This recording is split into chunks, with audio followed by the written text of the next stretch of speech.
more than 110 countries now have confirmed the cases worldwide. Will the next layer of emergencies, epidemic coming from these countries, and what can they do now? What's likely to be the best advice from WHO now? Well, first, we don't really know what will happen next, and we prefer not to do predictions from our side, but rather to focus on solutions. And what we are saying to every country, please still do containment measures. Now, this is a big test for everyone. It's not a time to blame anyone. Just as we were saying when people were talking about China, that it's not a time to look for who did what wrong, but to work together, try to find solutions together.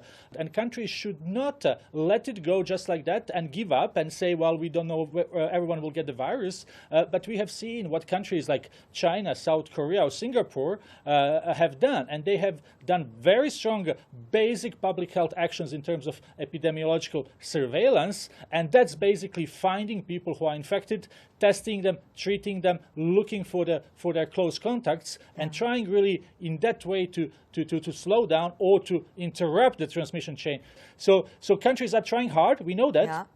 But maybe we could do all more, and countries should really not leave this response to health ministries and only to health workers. Response has to come from all levels of government. What China should do well next in order to make sure the quote-unquote containment can be successful eventually?